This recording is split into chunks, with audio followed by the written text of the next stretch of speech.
On today's show, Kevin Durant scheduled to miss the next two Houston Rockets games against the Suns and the Warriors, and the opportunity that this presents for Ime Udoka and Reed Sheppard. It's all coming up right here at Locked On Rockets. This is Mission Control, Houston.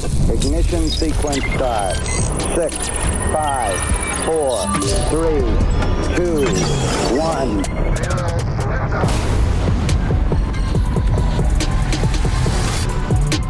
What's up and welcome to another edition of Locked On Rockets, your daily podcast home for everything Houston Rockets basketball, part of the Locked On Podcast Network, your team every day. Now the #1 sports podcast network. As always, I'm your host, Jackson Gatlin, native Houstonian and credentialed media member. I'm also the host of Locked On NBA Fridays. Be sure to follow along wherever you listen to your podcasts or on YouTube. Just search Locked On Rockets, where the best way you can help us grow our show is to listen every single day on a podcast platform of your choosing, and then like, comment, subscribe on YouTube. On today's show, we're going to be getting into the news that Kevin Durant is missing the next two Houston Rockets games due to personal reasons, and what kind of an opportunity this presents for Ime Udoka and Reed Sheppard, with the possibility of having Reed Sheppard inserted into the starting lineup and what that could look like over these next couple games, as well as a few other pieces of Rockets news and stuff to get to. Jae'Sean Tate being assigned to the RGV Vipers. We'll talk about that a little bit later on as well.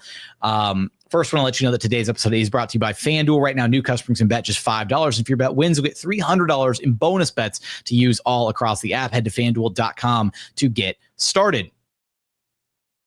And where we're going to get started here is just the news that Kevin Durant reportedly set to miss the next two Rockets games, both against his former teams, the Suns and the Warriors, on this little West Coast road trip that the Rockets are going to be on this next week. And first and foremost, it's not an injury. It's not basketball related. It's for personal reasons. And so, thoughts and prayers go out to KD and his family and hope that everything's okay.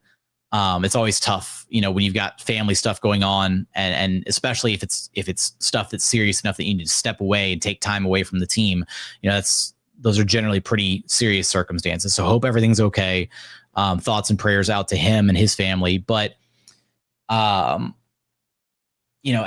look, I'm never the first person to jump up and try and make excuses or anything, but I will say there's a possibility that whatever's happening right now with KD maybe was a reason as to some of his struggles against the Nuggets potentially the other night.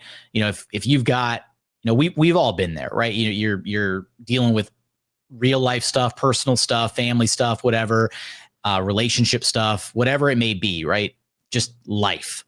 And you're trying to show up to work, you're trying to do your job, you're trying to focus, and you just can't because you've got so much other stuff on your mind. So I don't know if that was a factor from Friday's loss against the Nuggets, but it certainly seems, if things are serious enough that KD's needing to take time away from the team, to go deal with things, that maybe this is something that didn't just pop up overnight, so at least a possibility there. Anyways, hopefully everything's okay. But with that, the Rockets are going to have to face they're going to have to face a good Suns team and a good Warriors team without Kevin Durant out there. And that's going to be tough. Both these teams are beatable, even without, Kevin Durant in the Rockets lineup, but things are going to be difficult. And where there is a major silver lining here is, with no Kevin Durant out there and with, the Rockets very light at this point, as far as their available personnel goes, they're missing 4 of their top guys when you think about it, because now they're missing KD, no Fred VanVleet, no Tari, Eason, still no Dorian Finney-Smith. Those are 4 of the guys that the Rockets projected to have in their every night rotation, and they're going to be missing these next 2 games. So this just constant uphill battle for the Rockets this season. But what this does present is a very big opportunity for Reed Sheppard to enter the starting lineup and maybe not exit the starting lineup. That's the thing, is I think that you look at the available rotation guys for these next 2 games against the Suns and the Warriors, and it's pretty easy to see that the Rockets starting lineup is probably going to be Reed Sheppard, Amen Thompson, Jabari Smith Jr., Alperen Şengün, and then Ime could go either way, right? He could go the double big lineup and start Steven Adams. He could go Josh Okogie, in the backcourt alongside Reed Sheppard and stay a little bit smaller. Unsure which direction he's ultimately going to go for both teams. I would say with the Warriors, he probably goes a little bit smaller for sure. With the Suns, though, might want to have a little bit more size out there. I don't know. We'll see what direction he ultimately goes. Either way you slice it, Reed Sheppard is definitely going to be starting these next two games for the Rockets. And this feels like the potential for a very key inflection point in the season where Reed has been playing so out of his mind since the early start of this season. Really the entire month of December, Reed Sheppard has been absolutely incredible. In the month of December, Reed Sheppard's averaging about 24.5 minutes per game. He's scoring 15 points per contest on 73% true shooting. He's bringing in 3 assists and only just under 1 turnover per game. So about a 3-to-1 assist to turnover ratio. A steal and a half per game. He's shooting 53.3% from downtown. And he's got the best plus minus on the team at plus 10.1. At some point, I understand the arguments of keeping Reed Sheppard on the bench, keep the defensive intensity in the starting lineup, have the scoring spark off the bench, all these different reasons for why Reed Sheppard could stay coming off the bench. But at some point, you just got to play your best players. And Reed Sheppard, very similar to Amin Thompson, when Amin Thompson was still coming off the bench last season, as recently as last season, right? Amin Thompson started forcing the issue. Amin Thompson started forcing it to be a discussion. When will the Rockets start Amin Thompson, right? And there were a lot of discussions. Which starter do you replace? Do you replace Dylan Brooks? Do you replace Jabari Smith Jr.? Do you replace Jalen Green, right? There were a lot of discussions about how do you get Amin Thompson in the starting lineup because he's too good to keep bringing off the bench. And Reed Sheppard is very quickly entering himself into that same level of conversation about his impact when he's out there on the floor. And again, there mentioned this in our last episode, right? Talking about the Rockets Nuggets loss, but there is a level of concern, right? Defensively about what Reed Sheppard is going to be able to provide and bring on a night to night basis. Other teams targeting him defensively and trying to go after him and, treating him as the weak link of the Rockets defense, which to be fair, he is at times when he's out there, but he's also held his own a lot better recently. And the sooner that the Rockets are able to identify that the future of this team, at least, the future of this team for this season, right? And they project to have a healthy Fred VanVleet coming back next year and all that good stuff. But at least for right now, if the Rockets want to be able to put their best 5 on the floor, it feels like Reed Sheppard is one of those best 5 and is certainly the guy that gives this team the highest possible ceiling. And that's what they're going to need to be able to contend this year, right? You don't have Fred VanVleet ain't walking through that door, right? You need to be able to lean into Reed Sheppard. And the sooner that they do that, the sooner they're going to be able to start figuring out, okay, how do we scheme around Reed Sheppard defensively, right? What spots can we put him in defensively? What are the players that we need to be able to put around Kevin Durant and Alperen Şengün and Reed Sheppard and Amin Thompson, right? Well, I guess it's just Jabari at that point, but figuring out different lineups, right? How can Ime get the best out of, now that he's got Kevin Durant and Alperen Şengün, he's been staggering those two guys. Like, who do you pair Reed Sheppard with, right? Do you keep Reed Sheppard out there predominantly with Kevin Durant so that KD has the floor spacing? Do you have him out there with Alperen Şengün so that he can have a screener and be able to effectively get open that way? Do you prefer having Reed Sheppard and his minutes partnered mostly with Steven Adams? Like, there's certain things that you got to figure out, and all of that changes when you insert a player into the starting lineup and figure out different rotations and substitution patterns and all of that. And so this is a very exciting opportunity for Reed Sheppard and for the Rockets, because it kind of feels like if he gets inserted into he's going to be in the starting lineup. If he balls out in these next 2 games against the Suns and the Warriors, I don't see how you can't keep him in the starting lineup moving forward. Like, yes, it's worked situationally having Okogie and having Adams out there, but the Rockets' true ceiling is so much higher with Reed Sheppard out there on the floor. And I think that's the really important takeaway here. And that's the silver lining to losing Kevin Durant for these next 2 games. Reed Sheppard has a really big opportunity to make some noise and basically stake his claim as to saying, I'm a starter and I deserve to start sooner rather than later. And this could be the moment that we see Reed Sheppard inserted into the Rockets starting lineup and potentially never leaving the starting lineup for the rest of this season. But coming up, I want to talk about some of the other expectations for these next two games with the Rockets' limited roster, how they need some superstar level play out of Alperen Şengün for these next two games, as well as some other housekeeping news and notes about the team. We're going to get there in just one moment. First, today's episode is brought to you by Gusto. Let's be real. No one starts a business for the joy of calculating tax withholdings or managing payroll spreadsheets. That's where Gusto comes in to take the stress out of payroll, benefits, and HR so you can focus on running your business and supporting your team. Gusto is the all-in-one remote-friendly payroll and HR platform that makes managing your team simple, transparent, and fast. Whether you're hiring, onboarding, or paying employees, Gusto helps you do it all from one place without the hassle or hidden fees. Unlimited payroll runs for one monthly price, which means no surprise charges at the end of the month. And you can try Gusto today at gusto.com/lockedonnba and get 3 months free when you run your first payroll. That's right, 3 months of free payroll at gusto.com/lockedonnba. One more time, that's gusto.com/lockedonnba. Today's episode is also brought to you by Wayfair. The holiday season is right around the corner, and that means it's time to get your home ready. Whether you need more seating for guests, cozy new linens, or fun serveware for holiday hosting, Wayfair's Black Friday sale is here to help you make your space shine. And the best part, you don't have to wait. Wayfair's Black Friday deals are happening all month long with up to 70% off everything from sofas to even spatulas. So don't miss out on early Black Friday deals. Head to wayfair.com now to shop Wayfair's Black Friday sale for up to 70% off. So much of their inventory. That's wayfair.com, wayfair.com. Sale ends December 7th.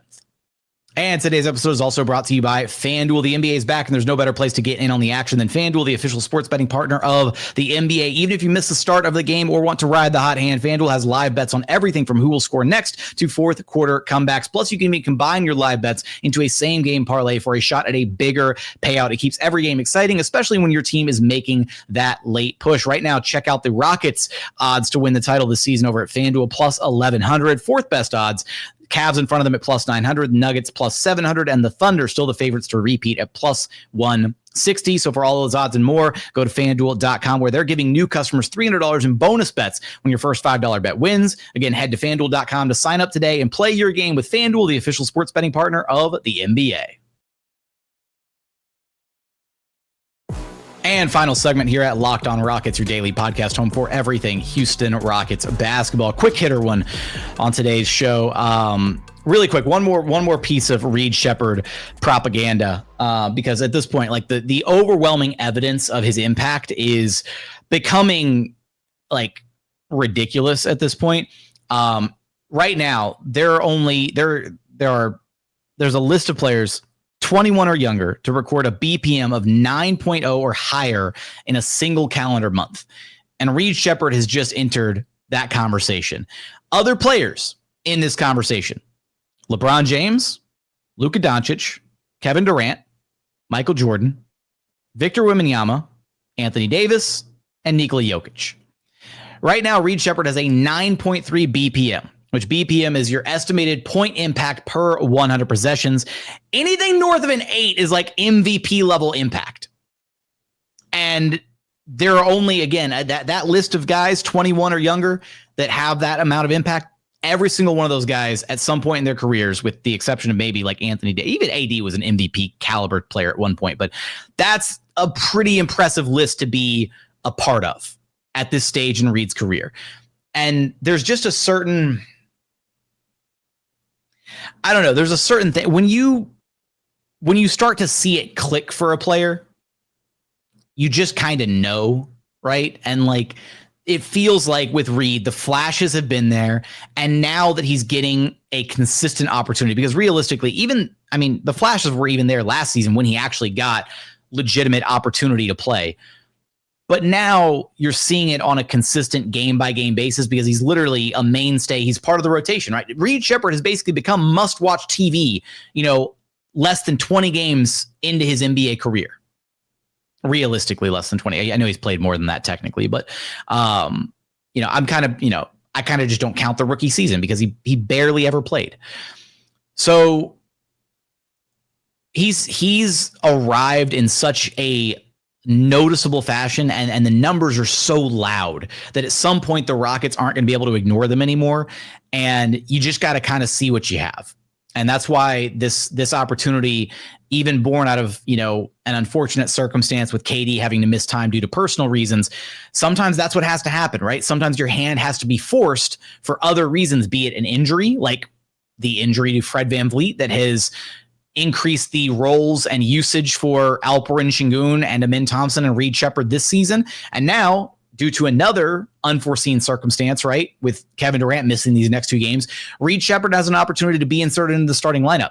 And if he goes out there, does what he's supposed to do, continues to play at the level that he's been playing at, then this is an opportunity for him to showcase and really, again, claiming that spot for himself. So a little bit more Reed numbers there, some Reed propaganda to entice you guys into the idea of him starting. I don't know. I feel like it shouldn't even be a controversial opinion at this point with how well he's played. Reed needs to be in the starting lineup. And if you feel differently, if you don't think Reed should be a starter, tell me why in the YouTube comments. I'm very curious to know why. But elsewhere for these next 2 games, the Rockets are going to need some serious contributions, right? This is going to be, if the Rockets want to be able to win these next 2 games against the Suns and the Warriors, they're going to need Alperen Şengün to shake off whatever that bad performance was against the Nuggets. Again, really lackluster offensively, didn't really bring it the same defensive edge and mentality that he's brought in the past in some of his matchups with Jokic.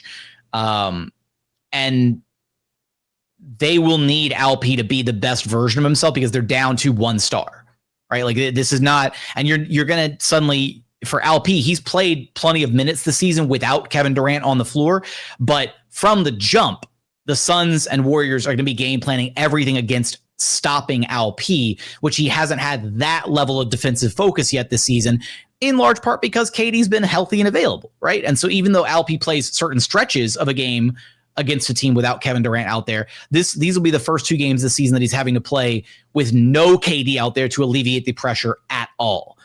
And so that's why, in part, it's going to be super important to see Reed Sheppard continue his big play, need some big games from Jabari Smith Jr. Getting Reed Sheppard out there will hopefully allow Amin Thompson to slide back more into his natural role offensively and playing at the level that we know that he's capable of playing at. And hopefully everything just will feel seamless with the addition of Reed Sheppard into the starting lineup, and guys can slot into their spots and play effectively, and it won't be any kind of an issue. But the Rockets' depth is going to be challenged a little bit, right? Because whether you start Adams or Okogie, whichever one of those guys starts, you have the other one coming off the bench, and then you're kind of down to, at that point, you're down to Aaron Holiday, and I guess you factor in Clint Capela into the lineup a little bit, despite what I said last episode about Clint kind of struggling. It's one of those where those are your serviceable depth pieces. Now maybe the Rockets are able to recall Jae'Sean Tate from the RGV Vipers if they need a little bit more of an added presence on the wings, and that's certainly a possibility. And I guess that leads us into our final bit of housekeeping news here for the Rockets is that, one of the final pieces is that Jae'Sean Tate assigned to the RGV Vipers, and that was a mutual decision between the Rockets and Jae'Sean Tate because Tate hasn't gotten hardly any playing time this season. He's notched just over 30 minutes of actual game time, and the minutes have looked really rough when he's been out there. So Tate and the Rockets agreeing he wanted to go down to the Vipers, get some run in, play a little bit, and ultimately, getting down there, getting a good burn, and being able to, I guess, knock a little bit of the rust off his game is big because now that the Rockets have an opening for these next couple of games with no KD out there, Jae'Sean Tate can be an impactful winning player, right? He's a hard-nosed defender, scrappy, hustle play kind of guy, will get you some extra possessions. He's just unfortunately not as impactful at times as some of the other Rockets wings, right? Guys who are bigger, longer, stronger, whatever, better three-point shooters, like things of that nature. And so the Rockets are going to need to tap into some of that additional depth, right? Some of the stay ready crew members.